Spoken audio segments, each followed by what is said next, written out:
Karsaz road पर होने वाले एक अनहोनी वाक़ये ने वहां के रहायशियों में बहुत खौफ और हिरास पैदा कर दिया है। हमें मौसूल होने वाली इस वीडियो में आप देख सकते हैं कि एक लाल साड़ी में अचानक नजर आने वाली ये खातून इस सफ़ेद कार के करीब आते ही गायब हो रही हैं। ये खातून सिर्फ गाड़ी के करीब आने पर ही नजर आ रही हैं और इनके गायब होने का अमल ये बता रहा है कि ये किसी इंसान के बस की बात नहीं। इस खौफनाक वाक़ये ने कारसाज के रिहाइश पजीर लोगों के अंदर खौफ और हिरास पैदा कर दिया है। अस्सलाम वालेकुम, क्या हाल है भाई लोग, खैरियत से?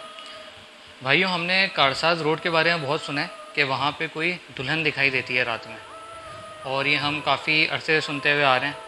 हमारे बड़ों ने हमें बताया और हमारे बड़ों के बड़ों ने उनको बताया, तो ये कहानी बहुत पहले से चलती आ रही है।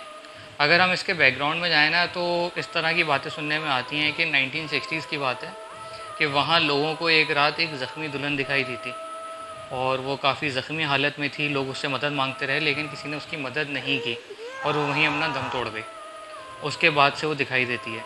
और कुछ लोग ये भी बताते हैं कि एक ताहिरा नाम की एक डांसर होती थी कराची में, जिसको कुछ लोगों ने किडनैप किया, उसके साथ कुछ गलत किया और तशद्दुद का निशाना बनाया और उसको कारसाज रोड पर छोड़ दिया गया। वो लोगों से रात भर पनाह के लिए, हॉस्पिटल जाने के लिए इल्तिजा करती रही, हाथ जोड़ती रही, लेकिन कोई नहीं लेकर गया और वो भी वहाँ अपना दम तोड़ गई।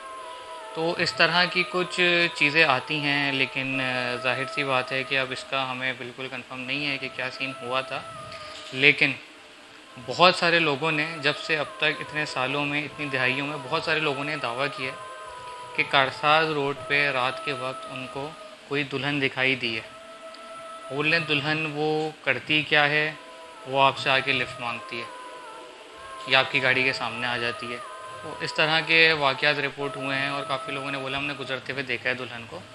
और काफ़ी सारे जानने वाले भी ऐसे हैं, जिसमें से मैं एक बंदे की स्टोरी आपको सुनाना चाहता हूँ आज, कि कुछ अरसे कबल उनके साथ हुआ क्या था वहाँ पे ना। एक पठान भाई हैं, बनारस में रहते हैं। वो ट्रांसपोर्टर हैं। उनका काम है, वो एक कॉल सेंटर के एम्प्लॉयज़ को track and drop service provide करते हैं। वो जाते हैं डीएच। आपको पता है कि कॉल सेंटर्स में अक्सर जो शिफ्ट्स हैं इंटरनेशनल, वो नाइट शिफ्ट्स ही होती हैं। तो उनके डेली की रूटीन थी, कारसाज रोड से ही रात को 3 से 4 बजे तक उनकी वापसी होती है। हुआ कुछ यूँ कि उनके पास वापसी में वहाँ के कुछ एम्प्लॉयज़ मौजूद होते हैं, जो नॉर्थ कराची में रहते हैं। लेकिन उस दिन कुछ उनकी एक्स्ट्रा शिफ्ट थी या काम था, क्या था, जो रात के 2-3 लड़के थे ना, वो उनके साथ मौजूद नहीं थे, जो उनके साथ वहाँ से सफ़र करते हैं। अब कारसाज रोड पे उनको अकेले गुजरना था, लेकिन वो एक मतलब कि पठान शख्सियत हैं। आपको पता है कि बहुत ज़्यादा लोग पठान जो हैं इस तरह की चीज़ों को नहीं मानते और ना ही वो डरते भी हैं। तो उनका भी वही था, उनको कोई मसला नहीं था, कभी उनकी ज़िंदगी में कोई इस तरह कोई वाक़या पेश नहीं आया था जो अब होने जा रहा था उनके साथ।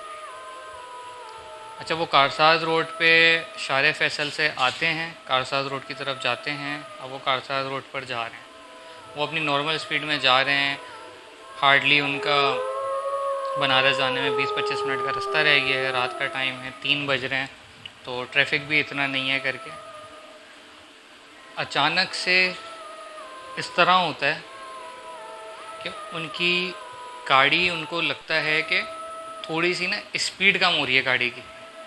जैसे होता है ना, ज़्यादा लोग बैठ जाएं आके गाड़ी में तो भारीपन हो जाता है गाड़ी में, या गाड़ी बिल्कुल खाली हो तो फिर गाड़ी फ्रीली मूव कर रही होती है। तो उनको ऐसा लगा कि मेरी गाड़ी में लोग बैठ गए हैं शायद, और मतलब इस तरह की स्पीड स्लो हो गई है। जब भरी हुई वैन जाती है तो उसकी स्पीड एक अलग होती है, खाली वैन की स्पीड अलग होती है। उनको समझ नहीं आया, उन्होंने कहा शायद कोई गाड़ी में मसला हुआ होगा। वो थोड़ा सा आगे जाते हैं, अभी जो है ब्रिज नहीं आया है, नेशनल स्टेडियम वाला। नेशनल स्टेडियम के ब्रिज से कोई 2 मिनट पहले, मतलब 3-4 गली पहले की बात आप कर लें, अचानक से उनकी गाड़ी के सामने एक दुल्हन आ जाती है। मतलब बिल्कुल सामने, कि उनको ब्रेक मारने का टाइम भी ना मिले। उनकी गाड़ी के सामने एक दुल्हन आ जाती है, जिसका उन्होंने बताया है कि उसका चेहरा नहीं दिखा मुझे, लेकिन दुल्हन के कपड़ों में एक लड़की मौजूद थी, और वो उसको हिट करते हुए निकल जाते हैं आगे। वो हिट करते हैं तो उनका स्टीयरिंग वगैरह हाथ से छूट गया, कि मतलब बज़ाहिर तो कुछ पुश नहीं हुआ, कुछ हिट नहीं हुआ, लेकिन उनको कुछ दिखा था और वो लड़की थी और वो बोलने में उसको हिट कर गया।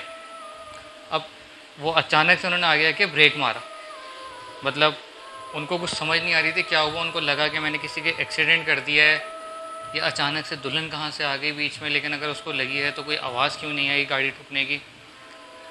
तो वो मतलब बिल्कुल उनका दिमाग काम नहीं कर रहा था उस टाइम। वो अब सोचने में मजबूर हो गए कि क्या चल रहा है।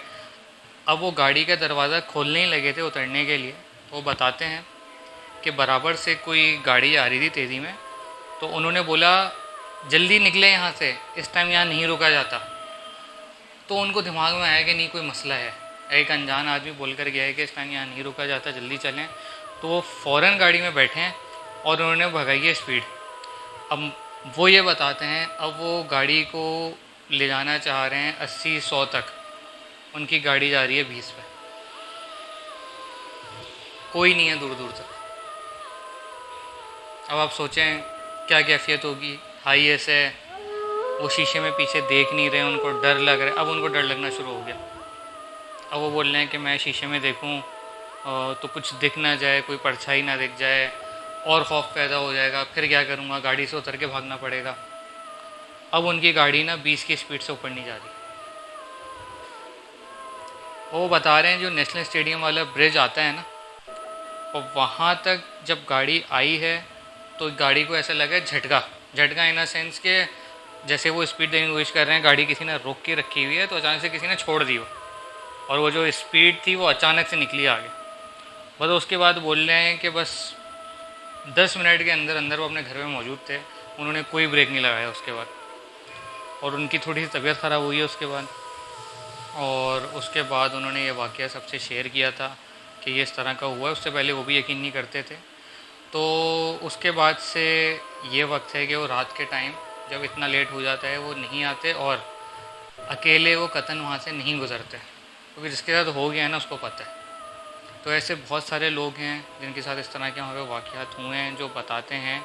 हमें नहीं पता कि वो सही बता रहे हैं या नहीं, लेकिन ये जो मैं आपको स्टोरी सुना रहा हूँ ये बिल्कुल रियल स्टोरी है। इसमें ऐसा नहीं था किसी ने लिफ्ट मांगी है या इस तरह कोई वाक़या हुआ है। जो हुआ है वो आपके सामने। तो आप लोग भी वहाँ से गुज़रें रात में तो कोशिश करें कि ज़्यादा लेट नाइट ना गुज़रें, और गुज़रें भी कोशिश करें वहाँ से अकेले ना हो आधी रात। अपना ख्याल रखें। शुक्रिया।